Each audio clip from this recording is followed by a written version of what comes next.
Nous sommes ici au Jardin des Tuileries, en plein cœur de Paris, où a lieu une exposition consacrée à DS.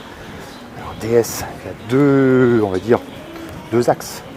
Il y a la marque en elle-même, celle qui est devenue totalement indépendante du groupe PSA depuis maintenant 1 an, et qui a rattaché en fait la Citroën DS, qui a été lancée en 1955, pas trop loin d'ici, au Grand Palais.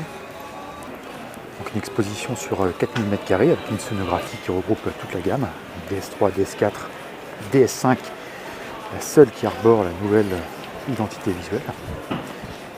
Puis donc plusieurs modèles de la Citroën DS originelle, avec aussi son apparition dans les différents films, plusieurs photos, etc. Alors en fait, cette exposition fait partie d'un événement beaucoup plus large qui s'appelle la DS Week. Il y aura notamment une concentration sur le circuit de Linas Montlhéry samedi, et puis un défilé dans les rues de Paris avec un passage par la plus belle avenue du monde, les Champs-Élysées. C'est quasiment un contre-PO alors. Renaud Roubaudy. Et Mathieu Turel du Parisien, je suis très fier. Alors en fait, tu as écrit un bouquin sur DS, donc tu connais très très bien l'aventure de la marque. Voilà, de la marque, comment ça s'était Parce fait. qu'en fait, moi qui suis très citroëniste, Citroën avait quand même freiné des cas de fer pour l'histoire de la marque en tout cas. Et là, tu dis ça, pendant très longtemps, on n'avait pas le droit d'évoquer l'histoire de la DS parce que c'était trop pesant pour les gens de Citroën.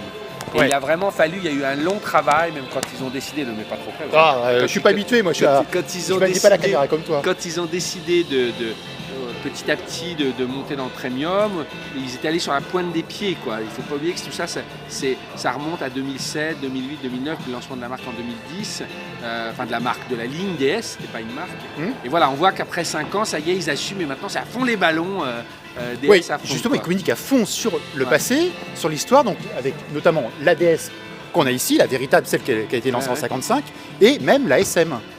Alors là, on n'en voit pas des SM, mais c'est les deux modèles emblématiques. Moi, je dirais pas qu'ils communiquent à fond sur le passé. Ils essayent aujourd'hui. Non, mais de rattacher à une histoire. Voilà, c'est ça. Pour asseoir quoi? C'est pour asseoir la marque. De faire la liaison. Bah oui, bien évidemment. Tu sais, ça veut dire on va dire qu'ils sont réconciliés avec leur histoire, puis maintenant ils ont compris que c'était une histoire formidable et qu'ils pouvaient s'y attacher.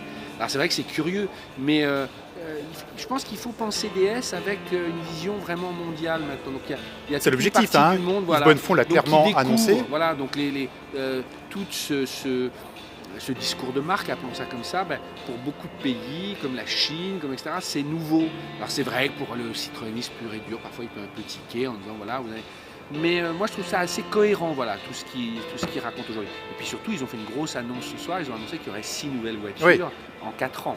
Donc c'est vraiment ça qu'il faut attendre. Alors après, on ne sait pas si elles sont réservées. Si, elles sont à vocation mondiale a priori. Ouais. Je pense que là, elles seront mondiales. On sait qu'il y aura une DS3, ça c'est sûr. On sait qu'il y aura un SUV. Il y aura sans doute une berline, de taille moyenne, une grande. Ça fait déjà 4, je ne sais pas ce que seront les autres. Alors DS incarne le haut de gamme, l'excellence à la française. Par contre, au niveau des motorisations... bien comme ça. Je ne suis pas habitué moi. C'est pour ça que je suis tellement de champ. Par contre, il manque encore des motorisations. C'est ce que tout le monde dit. Alors on parle, moi je ne suis pas dans le sein des saints, mais il a quand même dit que tous les moteurs feront plus de 200 chevaux. Ça fait longtemps qu'on dit que Tavares est très chaud pour des hybrides rechargeables essence. Donc je pense que tout ça va arriver. De toute façon, ce sera dans le groupe PSA. Mais c'est sûr que je ne pense pas que dans un premier temps on achètera une DS pour ses gros V8 ou ses gros V12. De toute façon, même les Allemands en font moins maintenant. Donc, mais il faut leur laisser un petit peu de temps, j'ai envie de dire. Donc moteur, le plus important c'est qu'il y ait des hybrides. Toi, à ton avis, pour toi, on veut aller trop vite en fait. C'est marrant que tu me fasses dire ça, je l'ai pensé sans l'avoir dit. Ça c'est très personnel, c'est un peu mon ressenti. J'ai l'impression que tout d'un coup ils accélèrent un peu le mouvement. Je pense que même la scission Citroën DS a été un peu rapide. Parce que même la DS3 et la DS4 ont encore les anciennes calandres avec les chevrons. C'est un peu incohérent. Mais on est très au cœur du truc. Il faut, encore une fois, la bataille, elle sera gagnée au niveau mondial. Ça ne veut pas dire qu'il faut rester fort sur ses bases, c'est-à-dire en France. Mais moi, si tu veux, je trouve que globalement, ça tient la route, leur construction de marque, ce qu'ils veulent dire. Parce que au-delà des mots, des termes qui sont parfois un peu marketing, ce qu'ils racontent n'est pas usurpé, c'est leur histoire, c'est les DS. Voilà, ce côté ce qu'on pourrait un peu reprocher, c'est le côté vraiment d'insister sur le savoir-faire français. Ils y vont un peu. C'est un peu une carte postale. Mais encore une fois, nous, Oui, mais- nous on habite, voilà. Mais quand on va à l'étranger, les étrangers, enfin Voilà. que ce soit en Chine ou etc., Voilà. ils ont cette vision de la France là. Voilà, donc moi je dis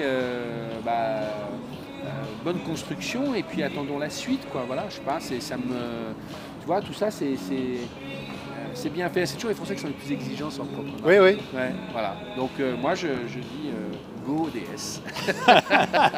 Bon, merci.